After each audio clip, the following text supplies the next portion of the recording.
نبی پاک صلی اللہ تعالی علیہ وسلم نے ارشاد فرمایا کہ میں ملت ابراہیم پہ ہوں۔ حضرت ابراہیم علیہ السلام کے سیرت کو، سوانح کو، ان کی زندگی کے واقعات کو قرآن مجید نے متعدد مقامات پہ بیان کیا ہے۔ انبیاء کرام علیہ السلام 1,24,000 کم و بیش ہوئے، لیکن دین اسلام میں نبی پاک علیہ السلام کی امت میں جو مقام حضرت ابراہیم کا ہے وہ بس انہی کا ہے۔ ان کی زندگی ایک بڑی خوبصورت، بڑی منفرد اور مسلمانوں کے لیے بڑی اسوہ نور دینے والی زندگی ہے۔ نبی پاک صلی اللہ علیہ وسلم نے فرمایا میں اپنے باپ حضرت ابراہیم کی دعا بن کے دنیا میں آیا ہوں۔ اور پھر محبوب پاک سید عالم صلی اللہ تعالی علیہ وسلم نے اپنی امت میں بھی جناب ابراہیم کے طریقے کو جاری رکھا۔ صحابہ نے قربانی کے بارے میں حضور سے پوچھا، ما ہذہ الاضحیہ، یا رسول اللہ صلی اللہ علیہ وسلم یہ قربانی کیا ہے؟ تو فرمایا سنت ابیکم ابراہیم، یہ تمہارے باپ حضرت ابراہیم کا طریقہ ہے، یہ تمہارے باپ حضرت، حالانکہ قربانی نبی پاک صلی اللہ علیہ وسلم کا بھی طریقہ ہے، لیکن فرمایا تمہارے باپ حضرت ابراہیم، حضرت ابراہیم کے ذکر کو باقی رکھا۔ اللہم صلی علی محمد وعلی آل محمد کما صلیت علی ابراہیم وعلی آل ابراہیم، ان کے تذکرے کو باقی رکھا دین کے اندر۔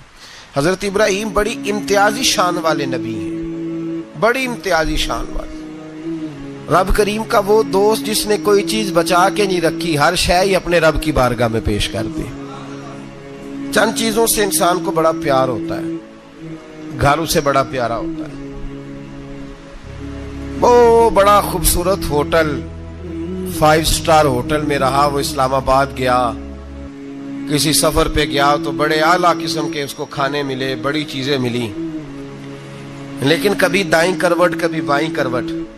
تو ساتھ بیڈ پہ دوست تھا تو اس نے کہا صاحب سو جاؤ، تو اس نے کہا یار جو مزہ اپنے گھر میں سونے کا ہے وہ کسی اور جگہ تھوڑی ہے۔ گھر بڑا پیارا ہوتا ہے، انسان لگاؤ ہوتا ہے، جس بے تکلفی سے، سکون سے، آرام سے انسان اپنے گھر میں وقت بتاتا ہے، کہیں اور مشکل ہو جاتا ہے۔ دوسرا، انسان کو اولاد بڑی پیاری ہوتی ہے، بڑی عجیب شے، نہ ہو تب بھی بڑا دکھ ہے، اور ہونے کے بعد بھی اس کی بڑی آزمائشیں، یہ بڑی ایک میٹھی چیز ہے۔ اولاد ایک بڑا عجیب سا میوہ ہے، پتہ نہیں یہ کس انجیکشن کا نام ہے کہ چھاتی پر چڑھ جائے تو اللہ سکون عطا فرما دیتا ہے، پتہ نہیں کس ٹھنڈی دولت کا نام رب کریم نے اولاد رکھا ہے، بڑی پیاری ہوتی ہے اولاد۔ پھر تیسری چیز انسان کی اپنی جان ہے،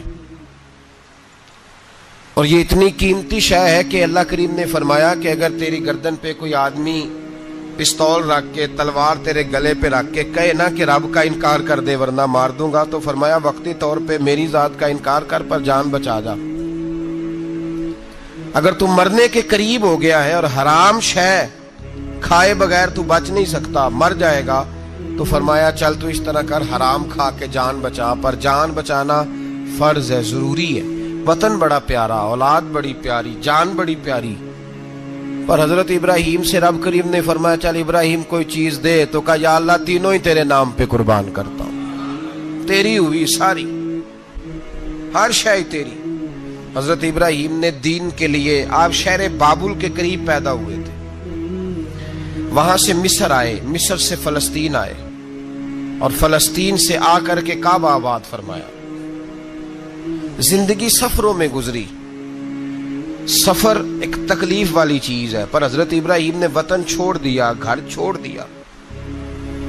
جان بڑی عزیز ہوتی ہے اصل میں نا، جب انسان جد و جہد کرتا ہے نا دین کے لیے تو اس کے رستے میں بڑی چیزیں آتی ہیں، کبھی اولاد، کبھی گھر، کبھی باہر، کبھی حکومتیں، کبھی سیاستیں، کبھی چدراہٹیں، اس کے رستے میں بڑا کچھ آتا ہے اور اسے ہر چیز کو فیس کرنا پڑتا ہے۔ گھر کے اندر بھی جنگ ہوتی ہے اور گھر کے باہر بھی لڑائی ہوتی ہے، یہ آسان ہے ہی نہیں. ہم تو خیر ہتھیار چھوڑ کے پھینکنے والے لوگ ہیں, ہم بھولے بھالے لوگ ہیں. ہم کہتے ہیں میں نے تو کہا تھا مہندی نہ کرو, پر بیٹے نہیں مانے, بھولے جو ہوئے. اسی طرح حالانکہ اگر وہ بیٹا کہے نا کہ ابا جی لاؤ زندگی میں سارا کچھ میرے نام کرو, تو پھر ہم بھولے نہیں ہوتے, اور اس وقت ہم تیز ہوتے ہیں, کہتے ہیں یہ کیسے ہو سکتا ہے, ہاتھ کاٹ کے دے دوں. اس وقت نہیں. دین کے معاملے میں بھولے ہوتے ہیں. بیٹا بد مذہب کے پاس جا رہا ہے تو اس وقت ہم بھولے بھالے ہیں, کوئی عرض نہیں. لیکن اگر وہ اپنی پسند کی شادی کرے ہمیں کراس کر کے, پھر ساتھ ہی ہم تیز ہو جاتے ہیں. تو حضرت ابراہیم نے جب دین کے لیے نکلے تو جد و جہد کی, گھر کے اندر بھی گھر کے باہر بھی. آپ کے والد کا نام طارق ہے, وہ توحید پرست تھے, ایماندار تھے, پرہیزگار تھے. آپ کے چچا کا نام آزر ہے, وہ بت پرست تھے, بت بیچا کرتے تھے. حضرت سیدنا ابراہیم علیہ السلام جب میدان عمل میں نکلے تو حضرت ابراہیم علیہ السلام نے اپنے گھر سے جہاد شروع کیا. لڑنا پڑا. گھر کے اصولوں سے, چچا نے جو رواج بنائے ہوئے تھے اس رواج سے ٹکرائے. فرمایا میں اپنے گھر کے اندر یہ بت پرستی نہیں ہونے دیں گا. چچا کو ایک دفعہ نہیں بار بار 100 دفعہ سمجھایا. آپ کا چچا بت بنا کے بیچا کرتا تھا. حضرت ابراہیم علیہ السلام تھوڑے بڑے ہوئے تو کہنے لگا کہ چلو میرے ساتھ, تم بھی بت بیچنے ہیں, ہمارا کاروبار ہے. حضرت ابراہیم ساتھ نکلے تو بت پکڑا ہے, گندے پانی کے اندر اس بت کو ڈبوتے ہیں. کہتے ہیں کسی نے خریدنا ہے تو خرید لو, نہ یہ نفع دے سکتا ہے نہ نقصان دے سکتا ہے. جو اپنا آپ نہیں بچا سکتا تمہیں کیا بچائے گا, خریدنا ہے تو خرید لو. چچا کہنے لگا تو کاروبار چمکا رہا ہے کہ تباہ کر رہا ہے. گھر میں بڑے معاملات خراب ہوئے, جھگڑے ہوئے, لیکن حضرت ابراہیم علیہ السلام ایک منٹ کے لیے بھی اپنے گھر کے اندر بھی کمپرومائز کرنے کو تیار. یہ تھوڑا مشکل میں نے پہلو چھیڑ دیا ہے, یہ تھوڑا مشکل پہلو چھیڑ دیا ہے. بڑا سمجھدار آدمی ہے پر بیوی سے پردہ نہیں کرا سکتا. سیانا ہے, پنچایت کا بندہ ہے, جو اس سے آپ کہیں گے وہ بات یہ سنائے گا, لیکن کہتا ہے نہیں جی میں نے کوشش کر لی ہے. کس قسم کی کوشش ہے صاحب, یہ کیسے ہو گیا؟ حضرت ابراہیم علیہ السلام نے گھر کے اندر سے فرمایا نہیں کرنے دوں گا. گھر کے اندر بھی ٹکرائے. فرمایا تم جو بھی ہو, پاش پاش کیا چچا کے اصولوں کو. اور باہر جب نکلے تو صرف علاقے کے چیئرمین سے نہیں ٹکرائے, ایم پی ایم این اے وزیر مشیر سے نہیں ٹکرائے. سپر پاور نمرود دنیا کا واحد حکمران تھا اس وقت, دوسرا کوئی حکمران ہی نہیں تھا. اکیلے حکمران سے جا کر ٹکرائے. کوئی ساتھ فوج نہیں تھی, کوئی ساتھ ان کے طاقت بظاہر دنیا داری کی کوئی نہیں تھی, پر حضرت ابراہیم جا کے ٹکرائے. اور میرے رسول پاک صلی اللہ علیہ وسلم نے سند بیان کی. فرمایا افضل الجہاد کلمۃ الحق عند سلطان الجابر. فرمایا سب سے افضل جہاد یہ ہے کہ تو ظالم بادشاہ کے سامنے کھڑے ہو کے حق بات بیان کر دے. یہ سب سے بڑا جہاد ہے, یہ سب سے افضل الجہاد کلمۃ الحق عند سلطان الجابر, سب سے بڑا جہاد. حضرت ابراہیم کھڑے ہو گئے, سپر پاور سے ٹکرائے. یہاں ہم لوگ حکمتوں کا شکار ہیں, دیکھیں گے, کریں گے, سوچیں گے, اور مولوی صاحب کو ویسے کہتے ہیں آپ پرہیز کریں سیاسی باتوں سے. بھئی اللہ کے ہر نبی نے جا کے وقت کے ظالم حکمران کو لتاڑا ہے, للکارا ہے. یہ تو مشن انبیاء ہے. حضرت سیدنا ابراہیم علیہ السلام نے جو اس کو جا کے کہا کہ تو جھوٹ بولتا ہے, تو جھوٹا ہے, تو خدائی کا دعویٰ کرتا ہے, تو بہت بڑا ظالم ہے. اور قرآن مجید نے اس ساری بات کو بیان فرمایا. حضرت ابراہیم علیہ السلام سے کہنے لگا میں رب ہوں. تو آپ نے فرمایا میرا رب تو وہ ہے جو زندہ کرتا اور مارتا ہے. تو پھر آپ حق بات بیان کریں گے تو اللہ مارے گا کہ بندہ مارے گا؟ کچھ بھی نہیں ہوتا, کیونکہ زندگی موت کس کے ہاتھ میں ہے؟ اللہ کے ہاتھ میں. زندگی موت اللہ, کچھ بھی نہیں ہوتا. انسان صحیح سمت کا تعین کرے اور صحیح چلے. حضرت علی شیر خدا سے کسی نے کہا تھا کہ آپ کے بڑی دشمنی ہے, کوئی محافظ رکھ لیں. آپ فرمانے لگے موت خود بہت بڑی محافظ ہے, وقت سے پہلے آتی ہی نہیں. بڑی محافظ ہے, وقت سے پہلے. علامہ نورانی رحمت اللہ تعالی علیہ کراچی جیسے شہر میں رہا کرتے تھے, جہاں گام گام پہ خطرہ تھا. لوگوں نے کہا حضرت اتنے بڑے لیڈر ہو, آپ کی جماعت کی 62 سیٹیں ہوئی قومی اسمبلی میں, ایک ایسا وقت بھی آیا تو کوئی ایک آدمی بندوق والا آپ فرمانے لگے مجھے ضرورت ہی نہیں، اس لیے کہ جس خدا رسول کے لیے میں نکلا ہوں وہ خود ہی حفاظت کرنے والے ہیں، ضرورت نہیں ان چیزوں۔ تو بھائی حضرت ابراہیم ٹکرائے اور آپ کا انداز کیا ہے؟ جا کے کہا کہ تو نہیں، خدا وہ ہے جو زندہ کرتا، اور اس نے ایک بیوقوفوں جیسی دلیل دی۔ ایک آدمی کو کل پھانسی دینی تھی تو اس کو بلایا، کہنے لگا تجھے کب پھانسی ہے؟ اس نے کہا کل۔ کہنے لگا جا تجھے ذات کیا زندگی دی، اس کو چھٹی دے دی۔ ایک عام آدمی بیچارہ بیٹھا تھا، اس کو پکڑ کے نا کہنے لگا اس کی گردن اڑا دو۔ کہنے لگا دیکھ لو میں بھی زندہ کرتا اور مارتا ہوں، وہ جو کل مرنے والا تھا میں نے زندہ کر دیا ہے، اور جس کو پتہ ہی نہیں تھا کہ میں نے مرنا ہے اسے پکڑ کے میں نے مار دیا ہے۔ یہ بیوقوفوں جیسی دلیل ہے۔ حضرت سیدنا ابراہیم علیہ السلام چاہتے تو اسی وقت دلیل توڑ دیتے کہ تو کیا بیوقوفوں جیسی بات کر رہا ہے، اگر تو زندگی دیتا ہے تو مرے ہوئے میں جان ڈال کے دے جس کو تو نے مارا ہے۔ لیکن حضرت ابراہیم نے دیکھا کہ بیوقوف ہے، بیوقوفوں سے بحث نہیں ہوتی، دلیل بدل لی جاتی ہے، ان کی عقل کے مطابق بات کی جاتی ہے۔ حضرت ابراہیم فرمانے لگے میرا رب وہ ہے جو سورج مشرق سے نکالتا ہے اور مغرب میں غروب کرتا ہے، تو اگر رب ہے تو تو مغرب سے نکال کے مشرق میں غروب کر۔ فبہت الذی کفر، کافر لاجواب ہو گیا، اس کے پاس اس چیز کا کوئی جواب نہیں تھا۔ علامہ اسماعیل حقی نے خوبصورت فقرہ لکھا ہے، خوبصورت جان ڈال دی ایک جملہ کہہ کے۔ حضرت سیدنا علامہ اسماعیل حقی رحمت اللہ علیہ فرمانے لگے چونکہ نمرود بیوقوفوں جیسی باتیں کر رہا تھا، اگر وہ یہ کہہ دیتا نا کہ میں سورج کو نکالتا ہوں مشرق سے، میں غروب کرتا ہوں معاذ اللہ مغرب میں نکالتا ہوں، تو آپ اپنے رب سے کہیے کہ وہ مغرب سے نکال کے مشرق میں غروب کرے۔ علامہ اسماعیل حقی فرماتے ہیں رب کریم کی آواز قدرت تھی، مالک حضرت ابراہیم علیہ السلام کے اس اگر وہ کہہ دیتا اور حضرت ابراہیم دعا کر دیتے تو رب کریم نے فرشتوں کو تیار بٹھایا ہوا تھا، فرمایا اگر یہ کہہ دے میرے خلیل سے کہ سورج مغرب سے نکال کے مشرق میں غروب کرنا ہے تو تیار رہنا، جس طرح خلیل کہیں گے ویسے ہی کر دیں گے۔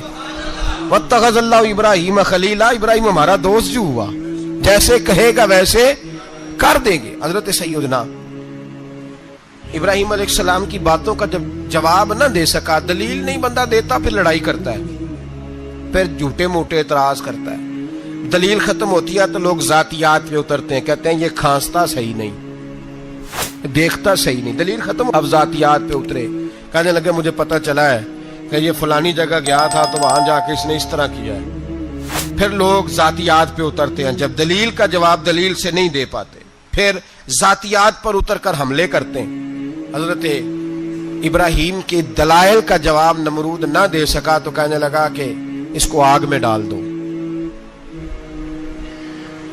قوم گئی ہوئی تھی ساری، آپ نے بات سنی ہوئی ہے، میں نے صرف اشارہ دینا ہے، میلے پہ تو حضرت سیدنا ابراہیم علیہ السلام نے سارے بت توڑ دیے، کلاڑا بڑے بت کی گردن پہ رکھا، واپس آئے کہنے لگے بت کس نے توڑے ہیں؟ تو فرمایا اس سے پوچھ لو جس کی گردن پہ کلاڑا ہے۔ کہنے لگے یہ تو بول ہی نہیں سکتا، تو فرمانے لگے بڑے بیوقوف ہو جو بولتا ہی نہیں، سنتا ہی نہیں، اپنا آپ نہیں بچا سکتا، اس کی پوجا کرتے ہو۔ کہنے لگے پکڑو دلیلیں ختم ہو گئی، اس کو آگ میں ڈالو۔ بہت بڑی حویلی 45 فٹ مربع پہ مشتمل ایک حویلی بنائی گئی اور 45 فٹ اونچی۔